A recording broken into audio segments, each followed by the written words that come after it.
Fala aí galera, beleza? Eu sou o Thiago Dias, esse aqui é o Cyber Thiago canal e hoje vou falar sobre o livro As Águas Vivas Não Sabem de Si, que é uma produção nacional aí, beleza? Vamos lá?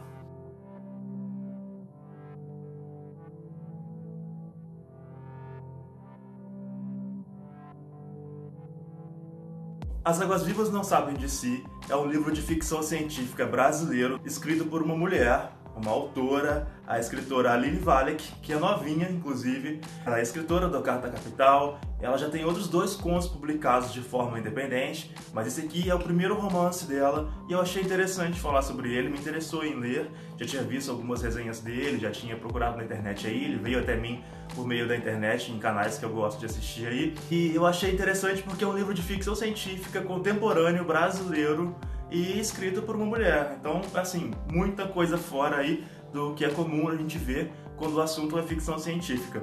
Ela é uma escritora mineira. Bom, vamos falando agora sobre o livro. Ele tem 293 páginas, são 18 capítulos, e o livro ele conta por meio de uma narrativa bem leve e bem interessante, que te faz realmente mergulhar. É um termo bom para esse livro, já que ele se passa no fundo do mar. Ele tem uma narrativa leve e interessante que faz com que você vá querendo ler com calma para poder ir apreendendo e ao mesmo tempo você vai realmente querendo navegar por ele, você vai realmente querendo mergulhar pelo universo que ele vai se apresentando. Ele não é um livro assim muito profundo, não tem momentos muito tensos, não tem uma ação. Ele é um livro mais de romance, um romance leve. Eu diria mais uma novela, não sei dizer bem se é um romance, porque não tem uma situação de amor passando ali, mas é uma narrativa de 5 personagens, 2 cientistas, 2 mergulhadores e uma engenheira naval, que estão num projeto, numa estação subaquática a milhares de metros nas profundezas. Um local onde até mesmo submarinos possuem dificuldade de chegar e onde o ser humano comumente não conseguiria mergulhar sem um traje específico, porque por conta da pressão, que é muito grande, muito absurda. E é exatamente esse o motivo, a princípio, pelo qual essa missão, essa expedição está sendo feita. Uma empresa patrocinou o Martin, que é um gringo, que é um dos 2 cientistas, para que ele pudesse fazer uma pesquisa testando aí trajes de mergulho em profundidades e em alta pressão. E qual é o interessante do livro?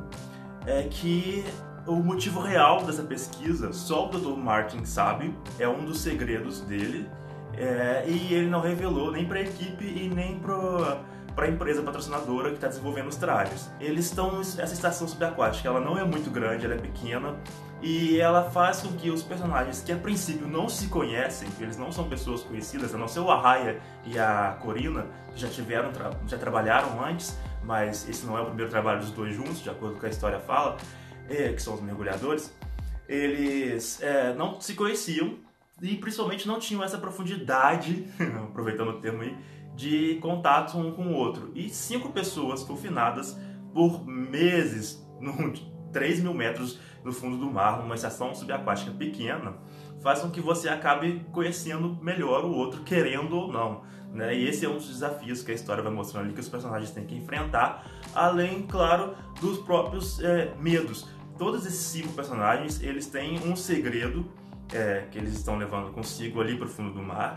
Eles meio que aceitaram essa missão e se interessaram por essa missão, têm esse gosto por trabalhos peculiares, como mergulhar em alta pressão e ficar meses debaixo do fundo do mar aí, por conta mesmo de uma propensão,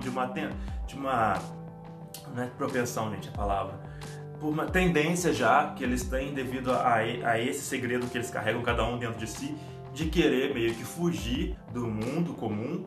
Só que esse trabalho que eles pegaram agora acaba fazendo com que cada um ali enfrente o seu medo mais profundo, acaba tendo que encarar esse segredo que cada personagem tem ali. Então isso deixa o livro interessante, mas em alguns capítulos específicos esse segredo é apresentado, essa profundidade maior dos personagens é apresentada, mas não é o tema principal ali.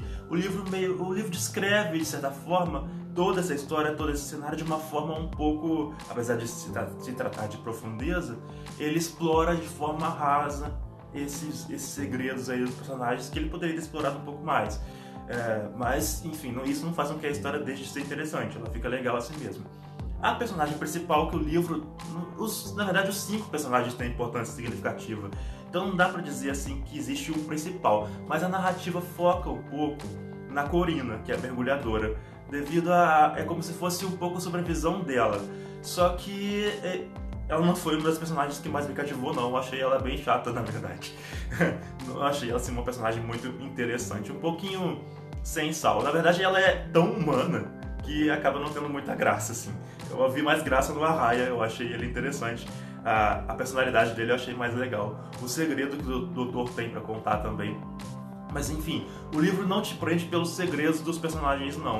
Ele te prende porque você quer saber mesmo aonde que essa história vai dar. E a narrativa ela é interessante porque você ora vê sobre a perspectiva de um personagem específico e ora você vê sobre a perspectiva de outros componentes da história. Então, como os animais marinhos, por exemplo, ou o próprio oceano. Então tem um capítulo que eu achei muito legal, os capítulos que descrevem a visão da história por meio de um animal marinho são os capítulos que eu acabei gostando mais e viajando mais. Tem o capítulo do polvo, que eu achei muito engraçadinho, muito interessante. Tem o capítulo da água viva, que eu achei, assim, bem legal por conta de mostrar ali, porque o título do livro é As Águas Vivas Não Sabem de Si. E nesse capítulo que apresenta a água viva, ele meio que descreve o processo traumático que faz com que o indivíduo, que antes fazia parte de um coletivo e que não tinha consciência de si, comece a ter consciência de si. Olha só a profundidade da discussão que o livro pode levantar. No entanto, a história não se trata de uma água viva que criou consciência, mas isso você percebe, tem uma descrição sobre isso, quando tem uma parte da história que é vista e descrita pela perspectiva da água viva. Também tem uma baleia, porque o livro fala sobre a questão da linguagem.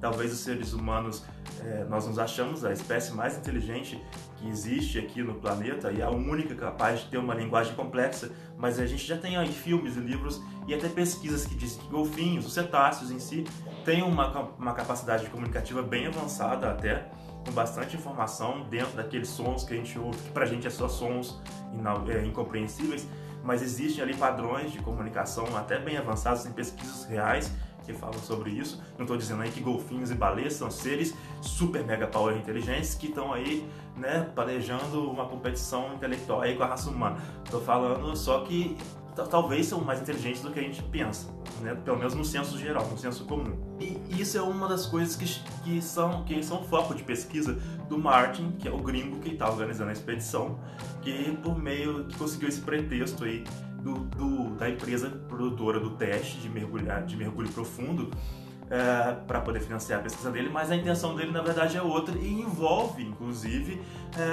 pesquisas de vida inteligente no fundo do mar, no fundo do oceano. Tem várias teorias da conspiração aí, de loucuras a outras um pouco mais interessantes, que fazem com que a gente falam sobre isso, sobre a possibilidade de existir uma vida inteligente no fundo do mar, já que o ser humano parece ter explorado mais o espaço, a lua, do que as profundezas do nosso próprio oceano.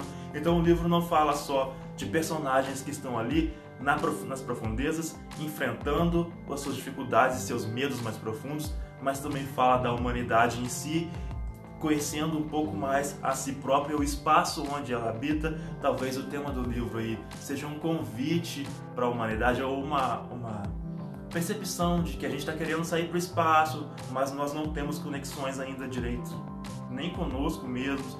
Nós não conhecemos ainda nem o nosso próprio planeta com profundidade, visto que o oceano é tão desconhecido, o oceano profundo realmente é um ambiente desconhecido. Nós voltamos telescópios para fora e para dentro de si, de verdade, nada. Então, somos uma espécie que olha mais para fora do que para dentro, até na forma de habitar o nosso planeta. O nome do livro é sobre já é uma reflexão em si sobre o indivíduo água-viva.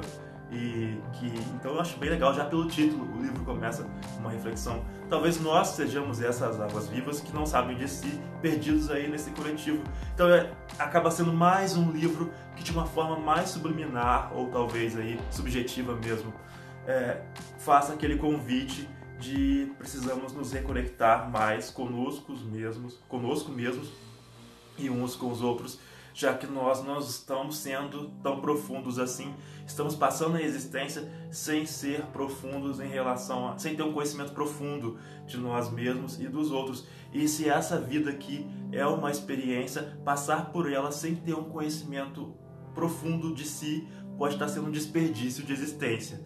E isso é uma reflexão que o livro convida. Eu acho isso bem interessante, bem legal. Tem um capítulo que descreve os azules, que eu creio são uma espécie que a Aline, que é a criação da Aline para compor a história, que levanta aquela ideia de que será que a raça humana não só é a única espécie inteligente no planeta, mas será que ela é a primeira espécie inteligente a surgir no planeta, visto que a vida está aí há tanto tempo?